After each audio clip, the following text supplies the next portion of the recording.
everyone, welcome. Today we're going to go over sewing tools and gadgets. This is your typical sewing kit. We're going to go over what you'll usually find in one of these, as well as any additional items you'll want to supplement just to make your sewing a little bit easier and have a little bit more success. The first thing we're going to go over is going to be our most basic items, and we're going to try to go through them in order that we would use them in our projects. This is not an exhaustive list. This is not everything. And these are my personal preferences as far as brands, styles, our choices. So let's get started.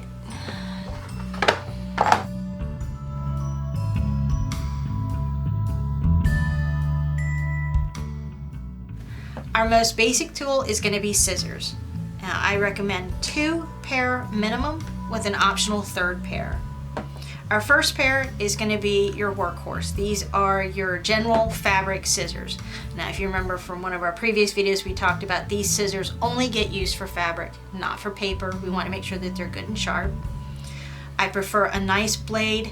This one's about 3 inches. 3 to 4 inches is good because then you can get a nice, smooth, long, uninterrupted cut. I suggest something that's a comfortable grip. These actually have a soft grip on them.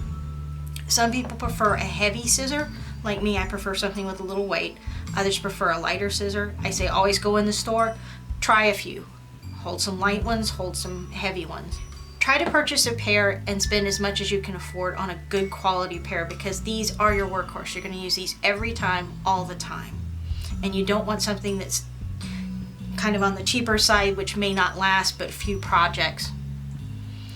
Okay. And these have a micro serrated blade as well, which helps when you're cutting something that might be a little thicker or even might be thin and slippery, because they're going to kind of grab the fabric as you cut along. Second pair that you're going to want is a pair of detail scissors. You want, again, something that's very sharp, because these are the ones you're going to be using when you need to get into tight corners, like when we're doing release cuts. Also for clipping threads close to the knotted edge or the end. You want something that's got kind of these are what they call a micro point. They're very sharp on the end, so you can get into really tight spaces and tight cuts. An optional item would be a pair of pinking shears. They have a blade that's kind of a large triangular shape. And pinking shears are usually used in full-size sewing. On woven fabrics, when you use a pair of pinking shears, it creates a bit of a zigzag cut. And in handmade garments, you'll often see this on the side of a seam. Because of that cut, it creates little tiny bias cuts, so it will not fray as easily. Now, I say it's optional because, as you can see, they're kind of large and clunky to work with, so you're not going to be able to use them in very tight corners. And generally, the teeth on it are between 1/8 of an inch to just under 1/4 of an inch. And some of our sewing, we have seam allowances that are just too small to use the pinking shears. But they are nice if you wanted to trim the edge of your fabric prior to washing, because then you're not going to have those frayed edges if you just threw the fabric in the wash. You do not want to cut anything besides fabric with these. Because of this sawtooth edge, they will dull very quickly, and it's nearly impossible to get these sharpened. You'll have to go to a professional, and it's quite expensive. And the nature of that interlocking blade, they may not work as well as they did even after they've been sharpened.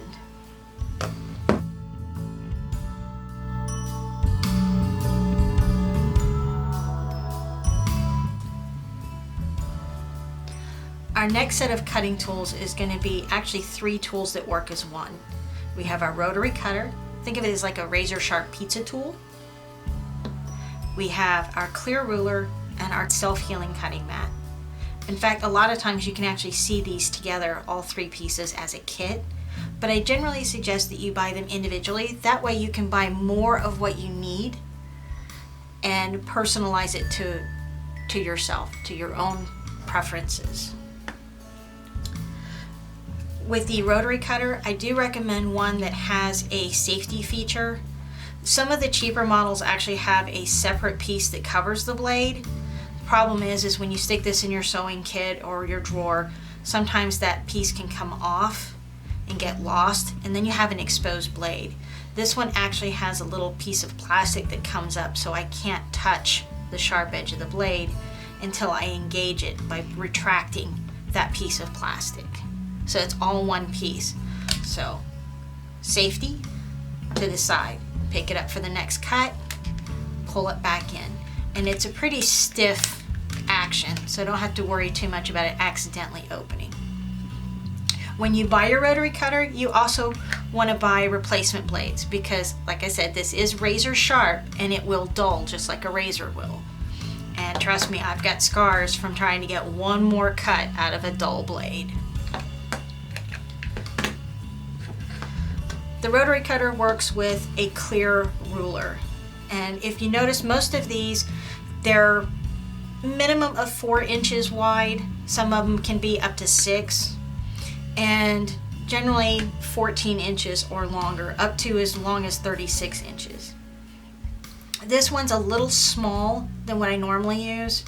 I usually like to have one that's at least as deep as my cutting mat, say 18 inches, just because that's going to be your full width of like a fat quarter. They're usually about, well, this one's about 1/8 of an inch, a little thicker than that, acrylic. One side is typically going to be matte, or you'll feel it and it'll have a rougher texture on it. And that's the bottom side of the ruler, so that when you put it on your fabric, it's actually going to kind of grip it and keep it from moving. Your self-healing mat, it's going to hide any of your cuts. The mats do wear out over time, but the nice part is even though it may have worn out its purpose as a cutting surface, you can still use it for other crafts. These are excellent for hot glue gun, resin crafts, painting, gluing, or even using that fray check on the edges of your fabric. Nice protective surface. And the way these work is they work together. I'm going to go back to our piece of fabric.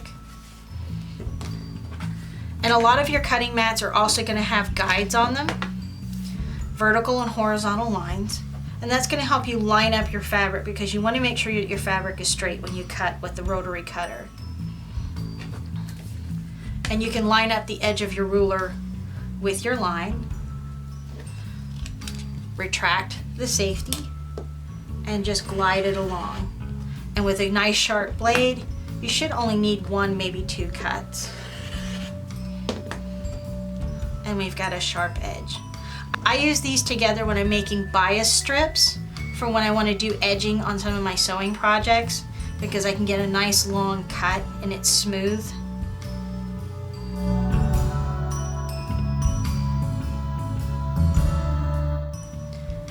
Needles and pins. 2 basic items we're going to use with every sewing project. Even with really good sewing machine skills, there's still going to be times you're going to need to sew things by hand. Buttons, lace trim, ribbons, any small handiwork. A lot of sewing kits will come with an assortment, various sizes. A lot of times the needles in there, you'll run across some that are very specialized, like an upholstery needle you're never going to use. So I say save your money and buy a package of needles. These here, I actually like using quilter's needles. They're called sharps, and this is a size 9, and it comes as a package of 20. It's a nice sharp point, so it's going to slide through multiple layers of fabric, or if you have like 2 layers of fabric and interfacing, without a lot of effort. They're long enough that you can usually get a couple of stitches if you're doing a basting or a running stitch to hold a couple of pieces together, but not so long that they become kind of awkward and cumbersome. For sewing pins, I prefer long pins. I also prefer pins that have a glass head. That way, if I have to pin something to press it, like a pleat or a dart, the glass head is not going to melt and damage our fabric like some of the cheaper pins will do. These are longer. These are quilt pins. They're a little heavier gauge steel on the pin side. The heads are a little bit larger. These are really nice for thicker fabrics or heavier layers of fabric. Things like plushes or suedes or velvets. These are dressmaker pins, and they usually come in a variety of colors. Some are a little bit longer than others. These are sharper than the quilter's pins, so they'll go through more tightly woven fabrics or fragile fabrics without leaving a large hole or any damage. Again, glass-headed pins.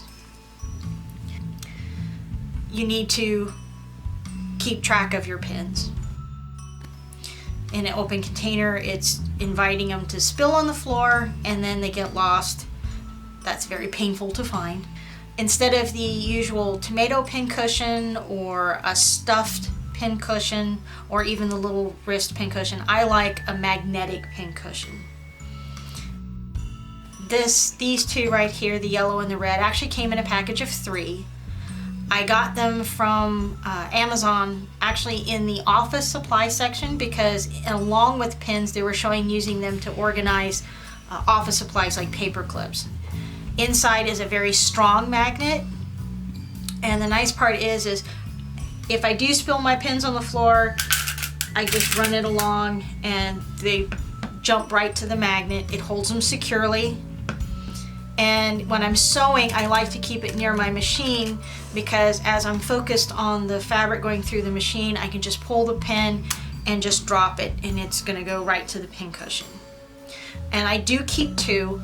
I like to have my pins on one cushion and needles on another.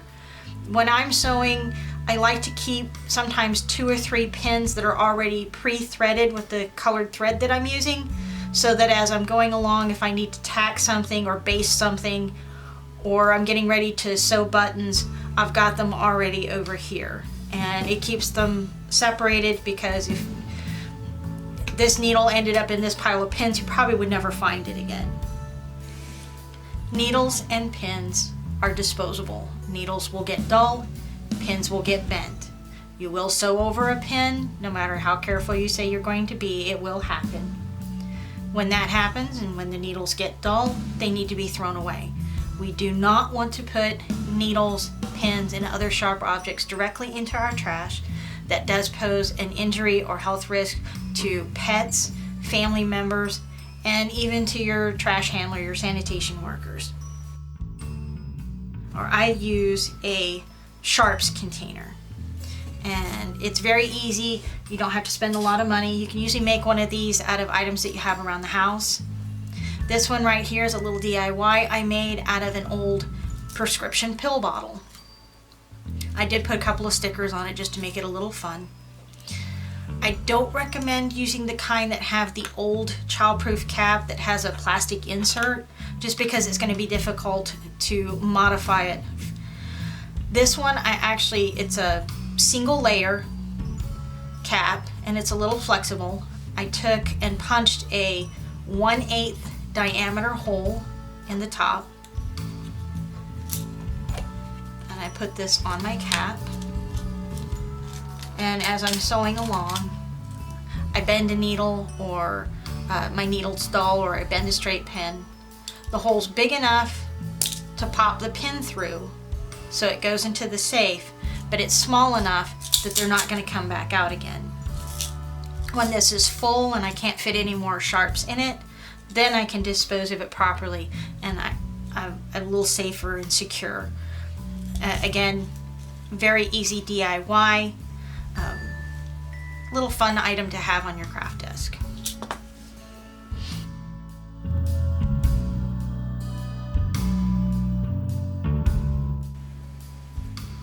When sewing for dolls, we're often working with very narrow seam allowances that don't really allow us a lot of opportunities for pinking or serging or doing a French seam on the edges. So I recommend Fray Check. There's also Fray Block, that's another similar product.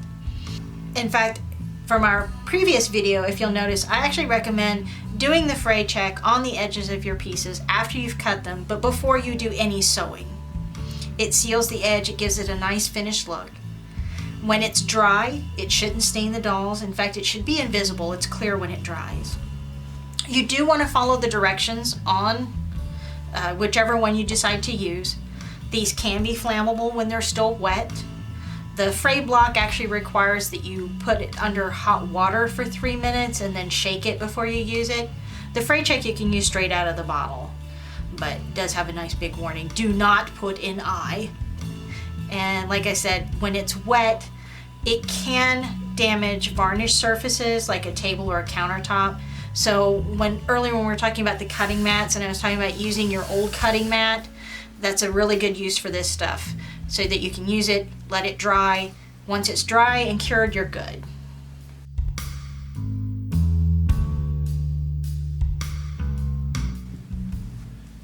Measuring tools. Most of your sewing kits are going to come with this little tape measure. Chuck it in the trash. Standard tape measure is typically 60 inches long. It's about a 1/2 inch wide. It's nice, it's a flexible ruler, but it's a little too big for our needs. It's going to be kind of hard to get this around those tiny smart doll bodies. So I recommend getting a miniature tape measure. These are usually little hockey pucks. There's a button so it's retractable. Again, you usually get 60 inches. There's your inch side and your centimeter side. I actually find that sewing for dolls, the centimeters is a little easier than trying to figure out the fractions. And Danny's also metric. He gives you our measurements in centimeters. It's a little narrower, it's a little softer, it's a little easier to get around smart doll body parts to get an accurate measurement. And it's quite convenient. Actually, I always recommend getting a couple of these. Put one in your purse or your bag or your smart doll bag, and when you're out shopping, you actually have a convenient ruler so you can find out if something is to scale for your smart doll, if it's too big or too small, before you pay money and bring it home. Our last measuring tool is going to be a sewing or knitting gauge, sometimes called a hem gauge. And in our series 101, we actually showed how you could use this to measure your hem, measure a small piece of elastic or thread, and even to mark and verify our seam allowance on our sewing machine. And the way it works is it's a little piece of aluminum or thin metal with a little slider in it. And the slider moves back and forth so you can set it. If you want to do a 1-inch hem, you can lay the flat edge on the fold of the fabric at the bottom. And then there's little notches every inch. And typically they're 6 inches long for total. There's centimeters on the other side. And you can just mark your fabric in increments. This is actually really nice if you're doing pleating on a doll, because you have those little notches for marking. And it's just a nice small, doesn't take up a lot of room.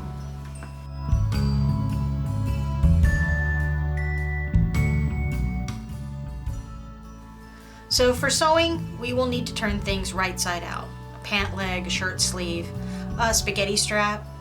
So we have a variety of tools that help us with that. Our first set is going to be hemostats. And you're not going to find these in a sewing supply or Joann's or craft store. Check a place like Harbor Freight. They usually have these in the hardware section, pretty inexpensive. I actually have two.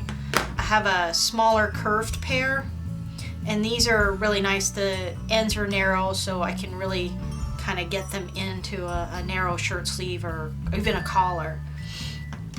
The longer pair I like because I can feed these through the leg of the pants, grab the hem with the blunt end, and then just pull the pant leg right side out. This one is called a tube turner. And this is a new tool for me. I like this one a lot. There is a small hook at the end, kind of like a crochet hook, and it's sharp, and it has a little latch, kind of like your latch hook for your latch hook rugs or your rug kits, but very small. And this one's really awesome. You can slide it through your elastic casings like we did in our 101 sewing video with the pants. You slide it all the way through, and you can actually puncture your elastic or your ribbon or your cording on the end, and then in one quick motion just slide your waistband, your casing right over, and it's threaded just that quick and that easy.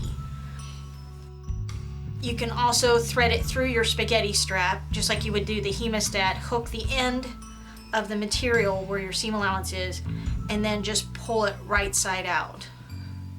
So I really like this. This is a new tool here. So this odd looking thing here is typically for turning out the points on a man's shirt collar, and it also has a button gauge just to make sure that the buttons are spaced separately. Now I've never used it for this. I actually use it for turning out corners on doll collars, cuffs. It's also kind of handy when you need to finger press anything. A lot of old techniques, they would use like a knitting needle or try to poke at it with a pin, and sometimes you can actually poke through your seam and create a hole.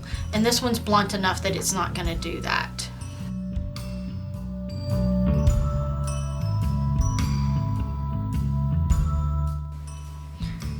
Our next tools are the, well, seam ripper. I call it a tool because usually I only need it when I've made a mistake, and it's get the tool out again. So like I said, this is called a seam ripper, and they're in every kit, and it's usually the same thing. Sometimes the plastic's different colors, sometimes they're a little fancier, they have soft grips on them, but essentially the working end is the same. It's 2 hooks with a little bit of a blade sharpened into the middle where the 2 hooks meet. The way this is used is you've sewn a seam that's incorrect and you need to rip it out, hence seam ripper. You actually take the pointed end and slide it underneath the 2 threads in the middle of your seam and kind of hook them and pull them up. The threads will slide along the long shaft down towards this hook part, which is sharpened in the center, and it'll cut the thread, and you just work along your seam. The red bead of glass is so that you don't poke a hole between your pieces of fabric. Another way that you can use this tool is to open buttonholes. If you've sewn a buttonhole, you'll have 2 rows of satin stitching, and you place the tool through the fabric with the sharp end of the hook, pull it back up like you kind of would if you were pinning a piece of fabric, and slide the material between the 2 rows of stitching to cut the fabric on that little hook part. So it's a seam ripper and a buttonhole opener. And our next tool is our thread snips, or the, as I call it, where did I put that thing? These. They're very similar to a pair of sheep shears, and you just squeeze and it cuts the threads. And the reason I call them where did I put that is because I like to keep them right next to my sewing machine as I'm sewing, so I can clip the threads as I sew, but they always end up underneath things and they like to walk away.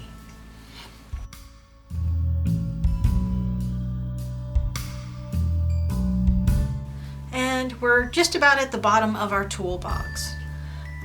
One of the last basic tools in our kit are going to be marking tools, and that's for marking buttonholes, placement of a button, any pleats or that, any place we need to mark our fabric. And our 101, we use the water soluble marker, which is my favorite, but it doesn't work for every situation. A lot of your beginning kits will include water soluble or chalk pencils. I've never really had much luck with these. This one, the blue one, works on light fabrics. Sometimes they'll come in yellow or pink.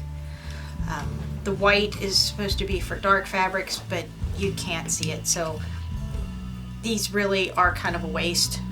They come in the kit. Put these the same place you put the little tiny measuring tape. Just chuck them. For light fabrics and medium fabrics, I like the water soluble marker. The nice part about a water soluble marker versus a disappearing ink pen or a air soluble marker is it's going to last a lot longer, so that if you do need to set your project aside for a little bit, you can come back and the markings are still there. Now the packages does say do not store your projects for prolonged times, because sometimes that may affect the ability for it to disappear.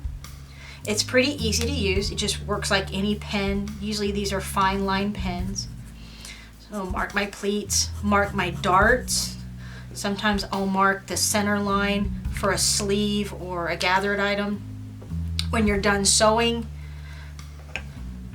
you can wash the item, or even just a little bit of water on a Q-tip or a cotton ball, and it's gone, just like that. But that wouldn't work necessarily for very dark fabrics. So we have an old school tailor's chalk, and it is literally that. It's just a little piece of white chalk. Usually comes in a plastic holder like this, and this one actually has a little piece of brass that has a V-cut. And what that is that's your sharpener. You'll see these in movies, especially like men that are getting bespoke suits or getting a suit tailored, and you see the guy making little hash marks with something in his hand, and this is what he has. And to sharpen your tailor's chalk, you just run it right through that brass V, and then you can make your marks on your dark fabric like so.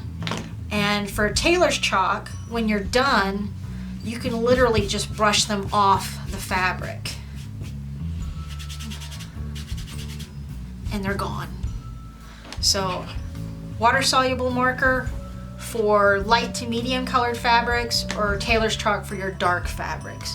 And I have had a lot of success using the water soluble also on stretch fabrics, not just woven.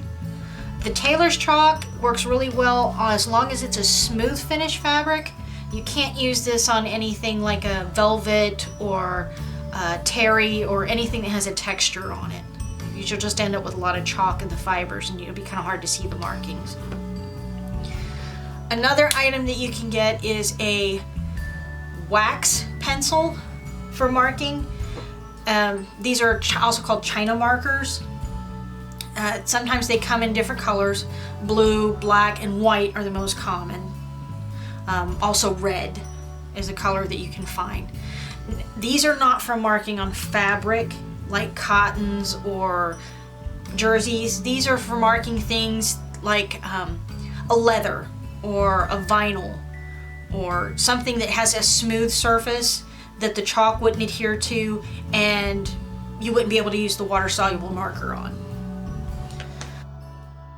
And again, it just works the same. Now, one of my favorite uses for these is basically as a pickup tool. Tiny buttons, tiny rhinestones, sequins. You can just kind of press the end of it and pick it up and then place it and put it in place. I use this a lot when I'm doing the little faux rivets on the blue jeans on the pockets. Those are actually just a little iron-on metallic disc and a little bit of adhesive, and I can use this thing in place of tweezers or one of those big clunky wax tools. And the nice part is because it's a pencil, the tip is as fine as I want to make it. I can make it kind of like this one, which is a little blunt, or I can go really fine tip for a really small crystal or that I need to have exact placement for. So water soluble marker, wax or China marker for vinyl, and the tailor's chalk for dark fabrics.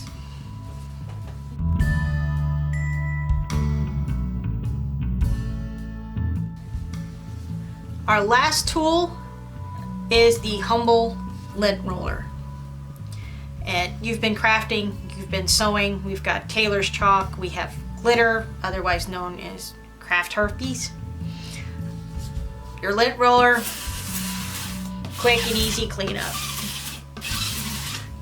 If you've gotten anything, fibers or thread ends stuck into your craft mat, this is great. Finish sewing your project, you've got little snippets of thread, lint roller, and that's our last tool.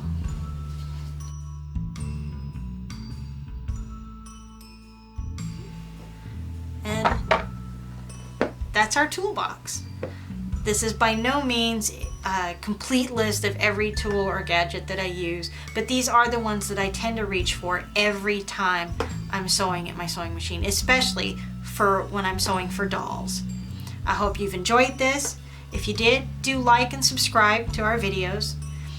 If you have any questions about any of the things you've seen today, or you've come across a gadget and you're not quite sure, give us a comment below and we will respond. So, thank you for watching.